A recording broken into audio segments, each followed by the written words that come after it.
안녕하세요. 강의를 시작해 볼까요? 지난 시간에는 독생녀 탄생을 위한 준비라는 제목으로 이야기를 나누어 보았습니다. 하늘 부모님께서는 이 한반도에 독생녀를 보내시기 위해서 민족적으로도 국가적, 세계적으로도 준비를 해 오셨는데요. 우리 식구님께서는 그 중에서 어떤 부분이 특별히 기억에 남으셨나요? 네, 아무래도 직접 찾아보고 이야기 나누었던 부분들이 많이 기억에 남으셨던 것 같아요. 태초에 하늘 부모님께서는 꿈이 있으셨죠? 하늘 부모님께서는 부모로서 당신을 닮은 자녀를 낳아서 오래오래 사랑하고 싶으셨습니다. 과학에서는 우주의 기원을 이야기할 때 흔히 빅뱅이라는 이론으로 설명을 하는데요. 약 200억 년 전에 하나의 점과 같은 상태였던 이 세상에 거대한 폭발이 일어나면서 지금의 우주가 탄생되었다는 것이죠. 이 빅뱅 이론은요, 태초에 하늘 부모님께서 하나뿐인 아들과 딸을 창조하셨던 그 순간의 무한한 사랑의 그 심정이 폭발하는 모습을 상상하게 합니다. 한번 상상해 보시겠어요? 하늘 부모님의 무한한 사랑이 폭발하여서 창조가 벌어지는 빅뱅과 같은 순간을요. 하늘 부모님은 부모이시니까요. 그 사랑의 순간에 자녀들을 위해 온 세상 만물을 창조하셨습니다. 그리고 하늘 부모님 자신보다 더 나은 자녀가 되기를 소망하셨습니다. 아담과 해와가 잘 성장하여 부부가 되고 또 참 부모가 되어 하늘 부모님께서 그러셨던 것처럼 아이들을 낳고 또 그 아이들이 아이들을 낳아 그렇게 영원히 하늘 부모님이 창조하신 만물 속에서 행복하게 뛰노는 천국과 같은 세계를 상상하시면서 태초에 하늘 부모님은 얼마나 가슴이 뛰었을까요? 하지만 얼핏 소박해 보이는 그 꿈을 이루는 길은 아시다시피 참으로 험난했습니다. 인류의 참 부모가 되어야 했던 인간 시조 아담과 해와는 타락하여 독생자와 독생녀의 자리를 잃어버렸고 그 후손들은 모두 하늘 부모님과는 관계없는 사탄의 자녀들이 되어버렸으니까요. 그러나 하늘 부모님께서는 포기하지 않으시고 잃어버린 자녀들을 찾기 위한 섭리를 시작하십니다. 그러려면 먼저 아담 해와가 잃어버렸던 그 자리, 즉 인류의 참 부모가 되어야 할 독생자와 독생녀의 자리를 찾아 세우셔야 했죠. 하늘 부모님께서는 이스라엘 민족을 택하시고 인류 역사의 한 고비 한 고비를 힘겹게 넘겨가며 독생자와 독생녀를 보내실 수 있는 기반을 마련해 나오셨습니다. 그러나 지난 시간에 우리가 살펴보았던 것처럼 유대 민족의 불신으로 4,000년 동안을 기다려온 아들을 십자가에 내주실 수밖에 없었던 것입니다. 독생녀는 보낼 수조차 없었고요. 하늘 부모님께서는 만에 하나 이스라엘 민족이 책임을 다하지 못할 경우를 대비하셔야 했습니다. 그래서 6,000년의 섭리 역사에서 약 5,000년 전에 한민족을 택하시고 하늘 섭리를 위한 선민으로 조용히 길러 나오셨습니다. 인류의 참 부모를 탄생시키기 위한 섭리적 안전장치를 마련하셨던 것입니다. 하늘 부모님께서는 마치 예수님 때 그러하신 것처럼 한민족을 선민으로 기르시면서 독생녀 탄생을 위한 민족적 기반과 국가적 기반, 그리고 세계적인 기반을 마련하십니다. 그리고 특별히 신령한 기독교 공동체를 통해 다시 오시는 예수님을 맞을 준비를 하는 동시에 독생녀가 탄생할 수 있는 기반을 조성하게 하셨죠. 이로써 하늘 부모님의 오랜 꿈을 이루기 위한 준비가 마무리되고 마침내 기다리고 기다려온 독생녀가 탄생하게 됩니다. 아담 해와의 타락 이후 기나긴 섭리의 끝에서 자녀로서 마음껏 사랑할 수 있는 유일한 딸을 처음으로 이 땅에 보내시는 하늘 부모님의 마음은 어떠셨을까요? 예수님 때 그러하셨던 것처럼 하늘 부모님께서는 당신의 품 안에서 독생녀를 낳으시고 스스로 성장해 갈 수 있도록 특별한 보호 속에서 인도하셨겠죠. 그런 하늘 부모님께서 독생녀를 보내기 위해 선택하신 때는 언제였을까요? 또 어느 지역에 어떤 가정을 택하여 독생녀를 보내고자 하셨을까요? 우리 식구님들이라면 세상에 하나뿐인 6천년 만에 얻은 귀한 독생녀를 언제, 어디로, 어떤 가정에 보내시겠습니까? 한번 이야기 나눠 볼까요? 앞서 여러 민족적인 기반과 국가적인 기반, 세계적인 기반이 조성되고 신령한 기독교 공동체의 기반 위에 독생녀를 보내려고 준비하셨다고 했으니까요. 그런 조건이 갖춰진 시기와 장소일 것 같긴 합니다. 네, 식구님들께서 언제, 어디로, 어떤 가정에 독생녀를 보내야 할까 고민해 보셨는데요. 식구님들께서 고른 시간과 장소, 그리고 가정이 어떤 것이었든 간에 그날을 위해 고민하고 준비하셨을 하늘 부모님의 심정을 한 번쯤 떠올려 보는 기회가 되지 않았을까 생각해 봅니다. 이야기 나누어 보면서 우리 식구님들도 더 궁금해지셨을 것 같아요. 독생녀는 언제, 어디서, 어떤 가정에, 어떤 모습으로 탄생하셨을까요? 독생녀는요, 1943년 1월 6일 새벽 4시 30분 평안남도 안주군 안주읍 시느리 26번지에서 탄생하셨습니다. 어떻게 우리 식구님께서 생각했던 것과 비슷한가요? 독생녀가 탄생하기 한 해 전이었던 1942년 대한민국 임시정부는 미국, 영국, 소련, 중국에서 공식적인 정부로 인정받아 국가적 기반을 갖추게 됩니다. 또한 미국, 영국, 소련, 중국 등 세계 26개국이 서로 협력하고 연대하여 연합국 선언을 체결함으로써 세계적 기반을 마련하게 되기도 하는데요. 이러한 토대 위에 칼뱅을 중심으로 한 기독교 종교개혁의 분수령이 되었던 1543년으로부터 400년 되는 해인 1943년 독생녀가 탄생할 수 있었던 것입니다. 독생녀가 탄생한 평안남도 안주는요, 지난 시간에 우리가 사진도 보았던 동방의 예루살렘, 즉 평양에서 60km 정도 떨어진 곳이었습니다. 안주는 평양과 더불어 북부 지역 선교의 발판이 되었던 초기 선교 거점 중 하나였는데요. 그런 안주의 한 마을에서 하늘 부모님의 하나뿐인 딸이 탄생하신 것입니다.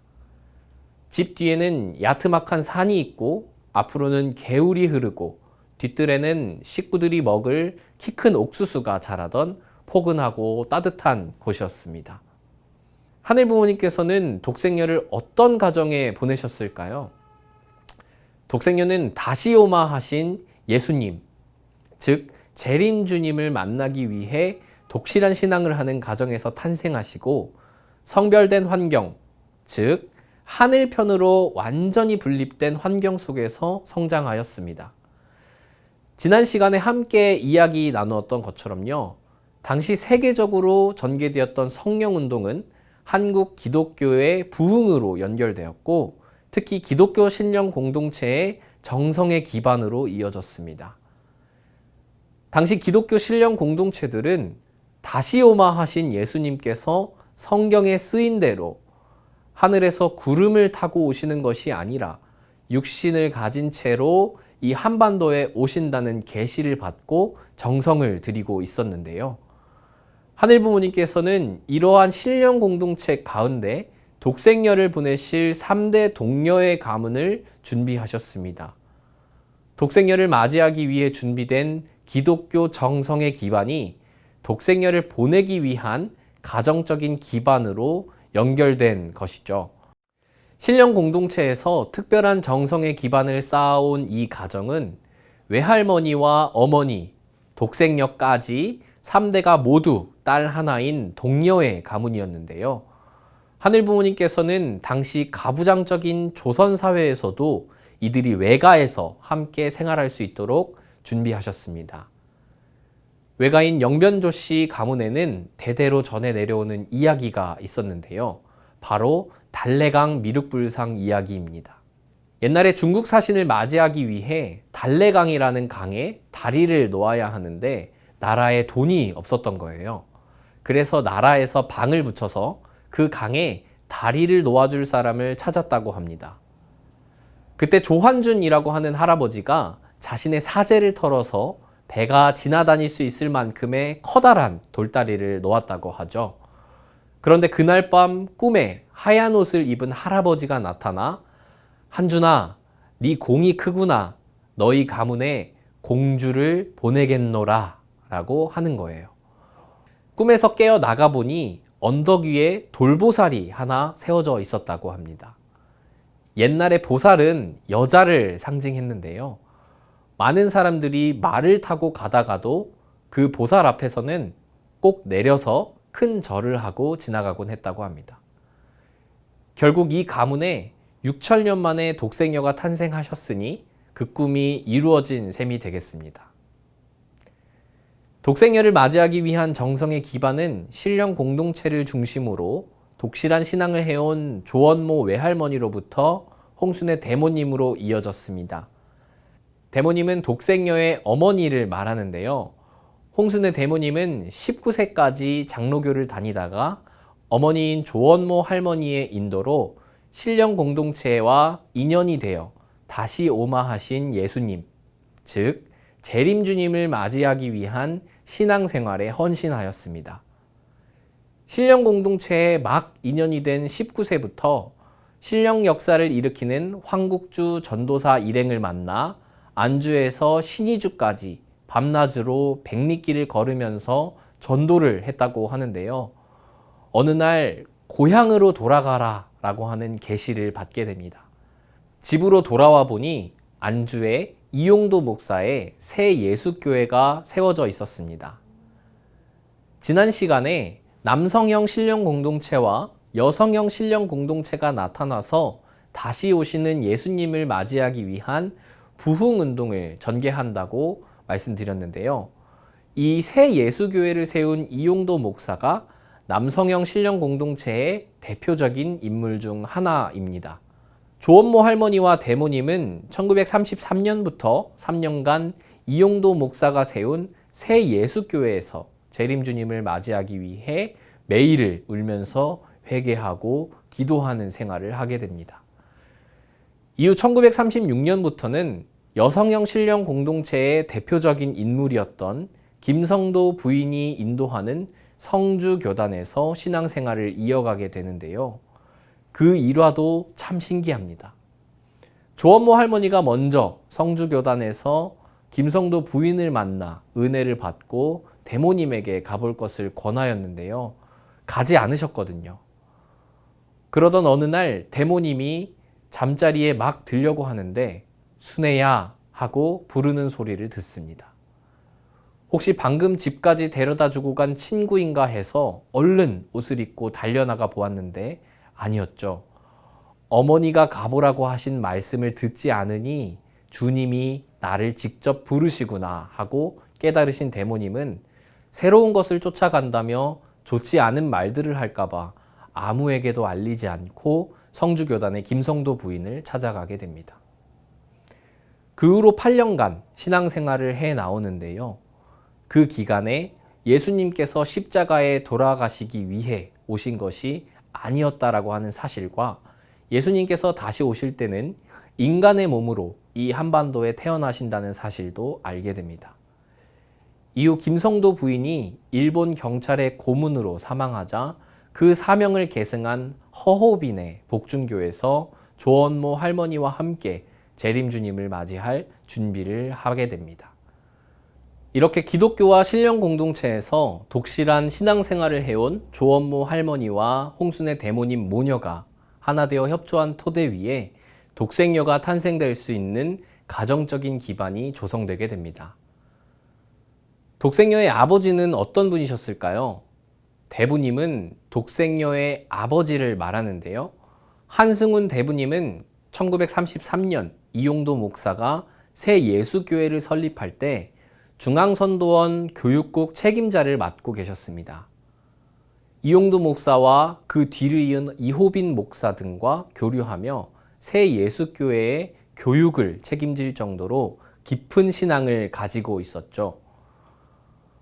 하늘 부모님께서는 이 한승훈 대부님과 홍순의 대모님을 새 예수교회에서 만나도록 인도하셨습니다. 홍순의 대모님은 2000년 전 예수님의 어머니인 마리아가 그러했던 것처럼 혼인 전에 하늘로부터 홍유일의 딸이여 기뻐하라. 그대의 아이가 아들이거든 우주의 왕이 될 것이요 딸이거든 우주의 여왕이 되리라 라는 특별한 계시를 받게 됩니다. 그리고 1934년 3월 5일 새 예수교회 이호빈 목사의 주례로 결혼식을 올리게 되는데요. 당시 이호빈 목사는 딸을 낳으면 인류의 여왕이 될 것이라는 계시를 받고 증거하기도 하였죠. 하늘 부모님께서는 한승훈 대부님과 홍순의 대모님이 혼인하는 이날을 기하여 이 가정을 통해 어린 양 혼인잔치의 신부가 될 독생녀를 탄생시킬 것을 확정하시게 됩니다. 6,000년 동안의 기나긴 구원 섭리 역사를 마감하고 새로운 역사가 시작되는 결정적 순간이 되겠습니다. 홍순의 대모님은 결혼 8년 만인 당시로서는 무척 늦은 나이에 독생녀를 잉태하셨고 앞서 식구님들과 함께 이야기 나눈 대로 1943년 1월 6일 독생녀가 탄생하게 됩니다. 독생녀의 이름은 한학자, 맑은 햇살이 비치는 소나무 숲 속에 학 2마리가 평화롭게 노니는 꿈을 꾸고 한승훈 대부님이 지은 이름이었습니다. 독생녀의 탄생에 앞서 여러 하늘의 계시가 있었는데요. 독생녀가 탄생한 이후에도 여러 가지 신비로운 사건들이 벌어집니다. 대모님이 독생녀를 낳고 첫 미역국을 먹은 뒤 잠이 들었을 때였는데요. 까만 뿔이 난 사탄이 나타나서 이 아이를 그대로 두면 세상이 위험하겠으니 당장 죽이라 라고 하면서 독생녀를 해치려고 합니다. 밤새 격렬한 싸움을 벌이며 독생녀를 지켜낸 대모님은 어찌하여 사탄이 이 아이의 생명을 노리는 것일까 의아해하면서 더욱 정성을 들이게 되었습니다. 하루는 성주교단을 이끌던 김성도 부인이 찾아와 순애야, 그 아이를 위해서 걱정했지? 걱정하지 마라. 이 애기는 주님의 딸이고 너는 유모와 같다. 젖만 잘 먹여서 양육하라 라고 축복해 준 일도 있었습니다. 어느 날은 조선 총독부가 태평양 전쟁을 위해 수탈한 조선의 엄청난 물자가 일본에서부터 바다를 건너 독생녀의 집 앞마당에 쌓이는 꿈을 꾸기도 했습니다. 독생녀가 6살이 되던 해에는 복중교의 허우빈이 창조주 하나님의 딸이다. 우주의 어머니가 되실 분이다. 라고 증거하기도 했습니다. 조원모 할머니와 홍순의 대모님은 이러한 신비로운 사건들을 겪으면서 독생녀가 신앙적으로 잘 성장할 수 있도록 더욱더 정성을 다하게 되었습니다. 대모님을 신령 공동체로 이끄셨던 조원모 할머니는 대모님이 재림주님을 맞기 위해 헌신적인 신앙생활을 할 수 있도록 적극적인 지원을 아끼지 않았는데요. 그래서 어린 독생녀는 조원모 할머니와 함께 지내는 시간이 많았습니다. 조원모 할머니는 늘 너의 아버지는 하나님 아버지다. 하나님 아버지가 너의 아버지이시다 라고 이야기하곤 해서 아버지라고 하면 하나님 아버지가 떠올랐다고 합니다. 어머니인 대모님은 엄격한 기준에서 독생녀가 신앙적으로 귀하고 깨끗하게 성장할 수 있도록 유모의 마음으로 정성껏 기르셨다고 합니다. 독생녀가 탄생하고 2년 후인 1945년 제2차 세계대전에서 연합국이 승리함으로써 한반도는 갑작스런 해방을 맞이하게 됩니다. 조선 왕조가 막을 내린 후 한반도의 지도자들은 각각 민주국가와 공산국가, 단일 민족 국가를 꿈꾸게 되는데요. 결국 하나 되지 못하고 1948년 남북으로 분단되게 됩니다. 하늘 부모님께서는 남한에 한시 왕조로부터 시작된 한민족 선민의 정체성을 이어갈 나라를 출현시키는데요. 그 국호가 바로 대한민국입니다. 나라에서 지정한 국교가 없는 우리나라 애국가에 하느님이라고 하는 단어가 등장하는 일이 우연은 아닌 듯 하죠. 반면 북한에는 공산정권이 들어서면서 종교 탄압이 극심해집니다. 당시 많은 기독교인들이 박해를 피해 남하하였는데요. 조원모 할머니와 홍순의 대모님은 재림주님이 북한으로 오실 것이라고 믿고 있었기 때문에 해방 이후 공산정권이 수립된 이후에도 계속 북한에 남아 있었습니다.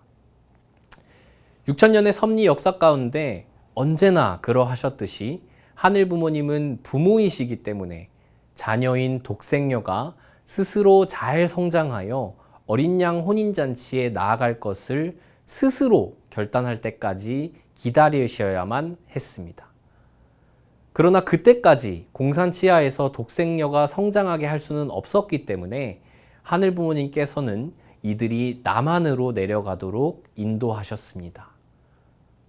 대모님이 복중교 신앙을 했다는 이유만으로 공산당국에 체포되어 11일 동안 감옥에 구금되자 조원모 할머니는 더 이상 북한에서 신앙생활을 하는 것이 위험하다라고 판단하고 남하를 결심하게 됩니다.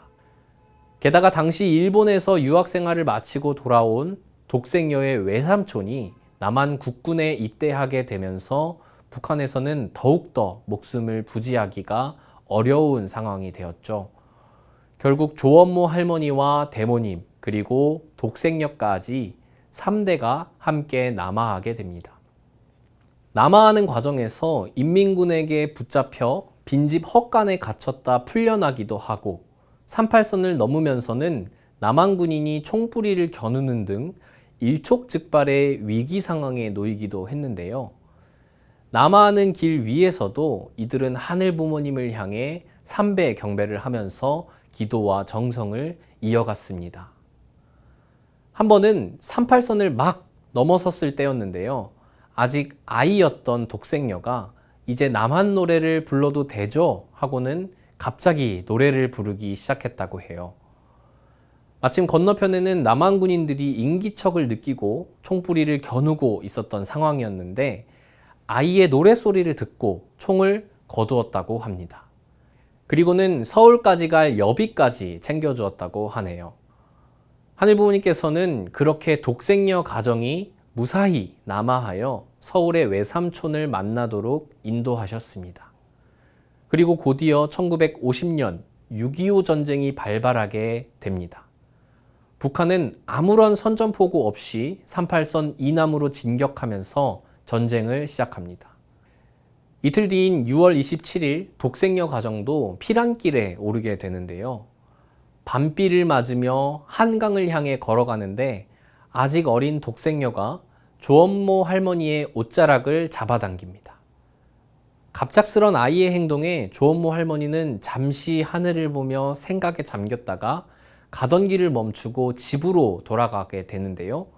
그때 바로 육군 장교였던 외삼촌이 군용 차량을 타고 집으로 찾아옵니다. 그 차로 급히 한강을 건너고 얼마 지나지 않아 꽝 하는 소리와 함께 인도교가 폭파되어 수많은 사람이 희생되게 됩니다. 수십 년이 흐른 뒤에도 그날의 기억은 독생녀에게 어제 일처럼 또렷하게 남아 가슴을 아프게 합니다. 처절한 전쟁의 참상을 목도하고 성찰하면서 더 이상 냉전과 분단, 전쟁의 고통을 겪지 않아도 되는 평화와 사랑이 가득한 세계를 이루리라고 기도하게 하지요. 하늘부모님께서는 북한에서 남하하는 길에도 남한에서의 피란 생활 속에서도 언제나 독생녀와 함께 하시며 보호하고 인도하셨습니다. 특별히 유엔을 통해 국제연합군을 조직하고 전 세계 16개국이 협력하여 한국을 지원하기 위해 참전하도록 이끄셨습니다. 당시 한반도는 일촉즉발의 위급한 상황이었는데요. 유엔 안전보장이사회의 상임이사국 중 한 국가라도 반대하면 한국 참전을 위한 결의문을 채택할 수가 없거든요. 그런데 그날 갑자기 소련이 불참하게 되면서 전격적으로 결의문이 채택되고 유엔군의 한국 참전이 승인됩니다. 한민족을 선민으로 세우시고 6천년간의 섭리를 완결지은 독생녀를 보호하기 위한 하늘의 섭리가 참으로 오묘한 것 같습니다. 서울에서 전라도로 피란을 갔다가 다시 서울로 돌아오는 길에서도 일사후퇴 때 서울에서 대구로, 대구에서 제주로 피란 생활을 하실 때에도 계시를 받아 생식을 하는 대모님과 더불어 혹독하게 절대적인 신앙생활을 하는 동안에도 하늘 부모님께서는 언제나 세상에 하나뿐인 딸 독생녀 곁을 지키셨습니다. 독생녀는 이 모든 것이 하늘 부모님으로부터 준비되었음을 알았습니다. 독생녀는 어린 시절부터 엄격한 다시 하겠습니다.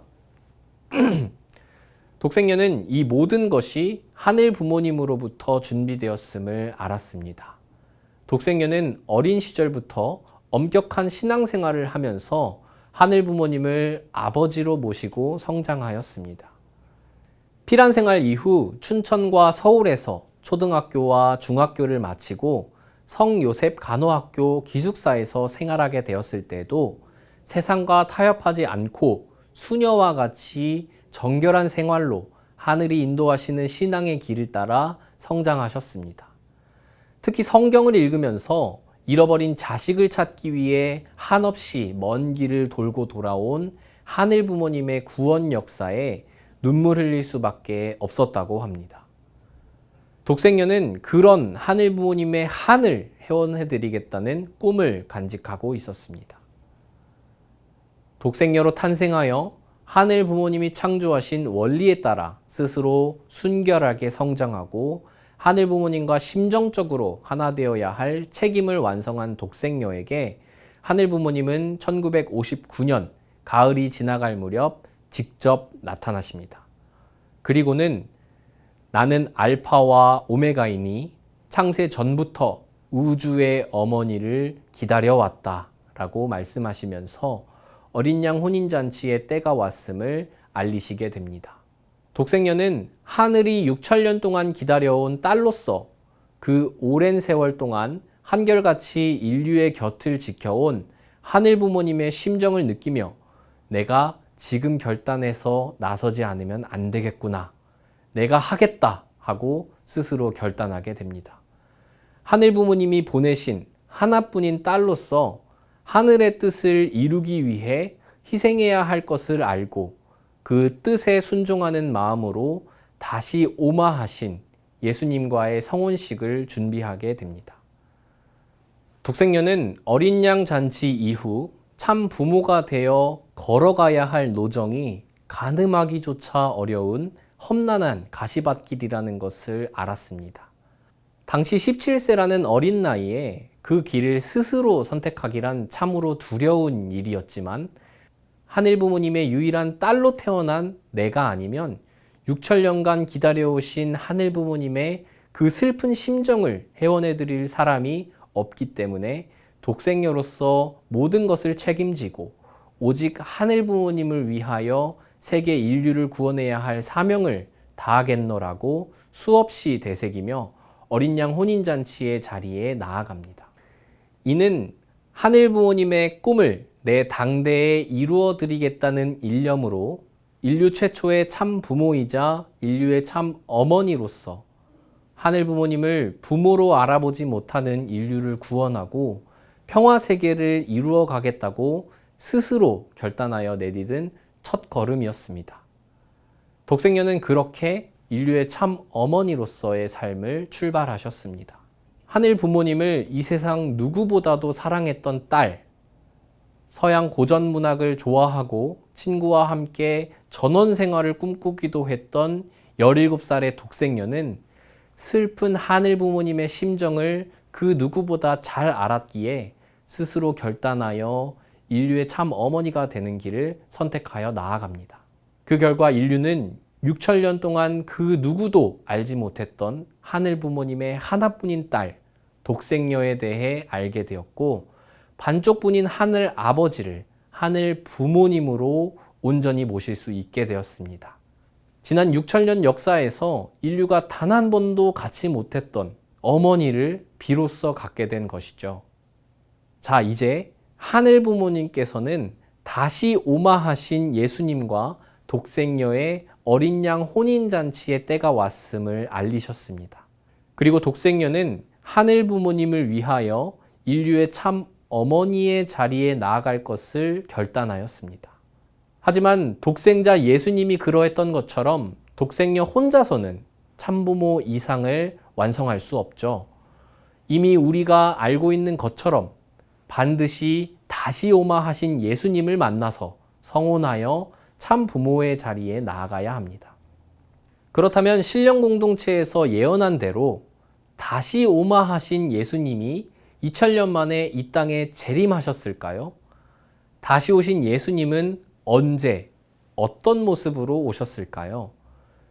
독생녀와 재림 메시아는 어떻게 만나서 어린 양 혼인잔치를 하게 될까요? 잠시 쉬신 후에 제6강 재림 메시아 참 아버님이라는 제목으로 그 이야기를 이어가 보도록 하겠습니다.